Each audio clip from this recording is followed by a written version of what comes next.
Right now, more than ever, there are a ton of allocated bottles out there to hunt, to search for, to trade for, to overpay for on the secondary market. And they're starting to become more available. However, if you're budget minded or if maybe you're just not into hunting, there's a lot of bottles that are actually outperforming some of those allocations. So I want to talk about a few bottles that I think are readily available that you should be drinking for 2025. Roll that intro.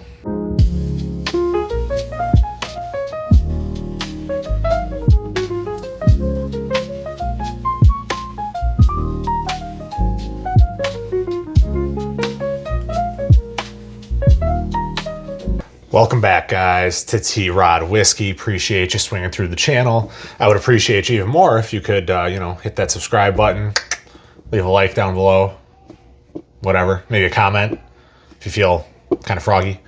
Anyways, we talk a lot about all the allocated bottles that are out there. Oh, I'm hunting this, I'm hunting that. Oh, I'm really looking for a Pappy. Oh, I want a Blanton's Gold or a Blanton straight from the barrel. And that's great. All the Buffalo Trace in the world is fantastic. All the allocation in the world is fantastic. But there are some bottles that are out on the market right now that are reasonably attainable and let's say reasonably affordable that I really think you should be drinking this year. But when I say reasonably affordable, I'm going to kind of say reasonably. I think the most expensive bottle on this list is about $80. Now this availability is kind of based on where I'm at here in Michigan. Most of these should be fairly available to you. If they aren't, I apologize. But them's the breaks. There's a lot of stuff that you guys out there can drink and I can't because, well, Michigan is kind of a dead zone for whiskey right now. I guess it's incredibly difficult to get new brands into the States because our whiskey laws are stupid. But nothing's perfect. So what we're going to do is we'll jump right in. I'm just going to grab a bottle at random and we're off to the races. The first one, Bulleit Bottled and Bond Bourbon. The Bottled and Bond from Bulleit is their first to market whiskey bourbon that is completely made in-house. Previously, they were sourcing from MGP. I know for a few years, some of their stuff was coming from Four Roses. This is their first offering to the market that is completely made by them, distilled by them, barreled, aged by them. It's 101 proof, and they didn't just rush into this where they took a 4-year whiskey, slapped Bottled and Bond on it, and put it out on the shelf. They took their time with this. This is a 2017 distilling season, and it was released earlier this year. So I'm going to guess this is probably 7 or 8 years old, probably 7, somewhere between the two. But I think the presentation is fantastic. It did very well in my Bottled and Bond bracket.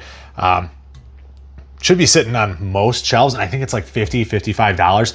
Pretty affordable by today's standards, guys, and it's fantastic. The notes of cinnamon and citrus fruit and brown sugar is fantastic. The nose smells like a Cinnabon. It's criminal. Love this stuff. Next up, this is also sitting just about everywhere, and this is the Bardstown Origins Black Label. So for those of you that don't know, the Black Label is the wheated Origins. So, and this is great. This is what I love about Bardstown, right? The mash bill is 68% corn, 20% wheat, and 12% malted barley, and it is 6-year Bardstown bourbon. It is their own distillate. They're very transparent about everything. Their packaging is fantastic. They've got a very unique bottle shape. These are also $55, 60 some dollars sitting on the shelves most everywhere. You can get this one, the white label, and then the new tan label, which is also wheated. You can get these just about anywhere. Every local party store should have these Bardstown bottles, at least one of them, if not all of them. I know around here, most everybody carries it. It's always sitting on the shelf, so I never have to worry about running out of it. Let's see here. If you haven't been living under a rock, then you've heard of Ben Holiday. But specifically the soft red wheat Ben Holiday. So this is a Bottled and Bond. This is their 6-year soft red wheat. And this is another company that is just super, super big on their transparency. You can see the labels on the side of the bottle that tell you exactly where it came from. And by where it came from, I mean, it tells you it was distilled the spring of 17. Rickhouse C. It was bottled in August of 23. So that makes it obviously 6 years old, but 100% of this came from floor 4 in Rickhouse C. Age 6 years, 50%, new oak barrels, all that. It's all right here. Okay. It's fantastic. I love the logos on this. I love the metal little like half twist caps. I think they're awesome. I haven't gotten into this one. It was a gift from a coworker, and I plan on cracking it with them when they're here tomorrow. So yeah, that's good. That's a good one. Next up, Mayor Pingree. Now, I know everybody knows and gets super tight in the pants over the Mayor Pingree black label, the Mayor Pingree blue labels, there's the green labels, and some of the single barrels. That's not what I'm talking about, because those are kind of difficult to find outside of Michigan. What I'm talking about is just the regular Mayor Pingree small batch. Now, they used to just have a flat blanket offering of the small batch that was out there, but now they've got different offerings coming in at different proof points and different age statements. So I just grabbed one off the shelf from over here. This is the Bosco. It should tell you right there which one it is.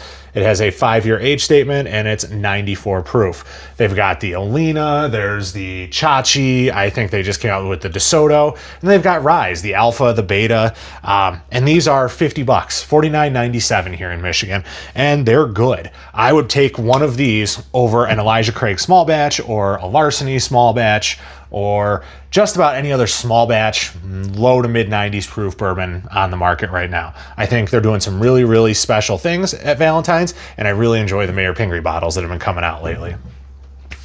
Next up, because I'm a Michigander, but also because I'm a purveyor of fine spirits, Evernorth Spirits Company out of Midland, Michigan. Now, yes, they are sourcing their stuff. Yes, they are blending, but that doesn't make it not good.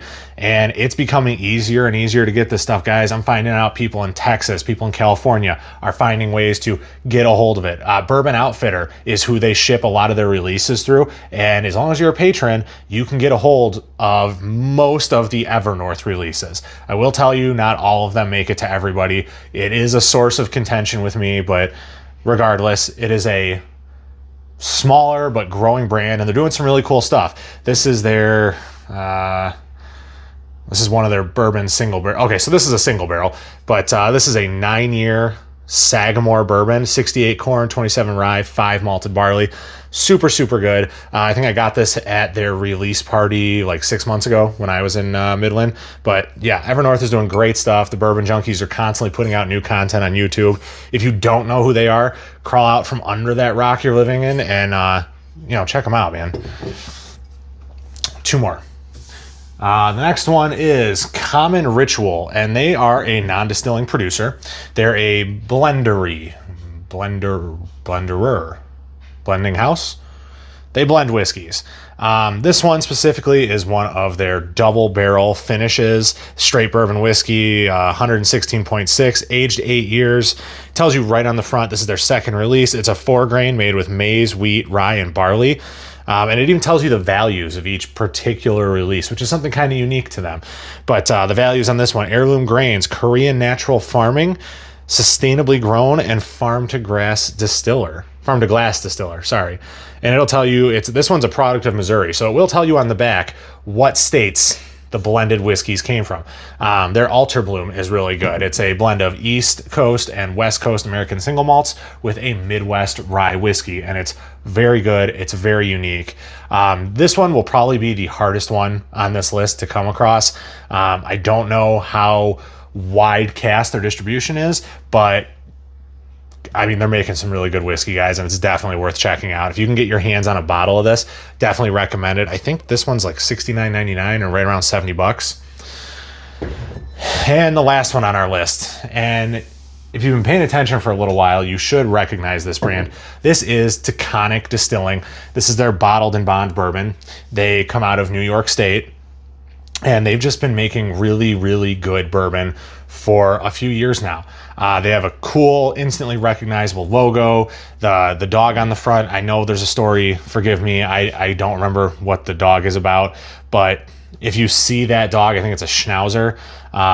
Maybe. I probably am so far off. But it's really good. It is really, really good. And shout out to Taconic. They did provide this bottle to me for purposes of review, so I didn't have to pay for it. They are out of Stanfordville, New York. If you guys know where that is, you got one up on me because I'm not super great with geography. It is not one of my particular passions, right? But it is good. It is a very for me, leather forward with a little bit of earthy notes and some classical bourbon vanillas and caramels. It's just a really well-crafted bottled and bond bourbon for me, and I enjoy it a lot. So if you guys see this or you have access to this in your market, definitely give this one a try. Or their Duchess Reserve, give it a try. Their maple finish, you know, pretty much everything that I have tried from Taconic has been fantastic. I mean, they make their own bourbon barrel maple syrup, for God's sake. Who doesn't love that?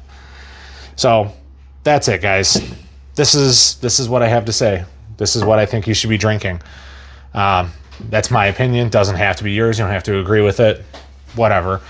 But I appreciate you stopping by. I appreciate you listening to my rant.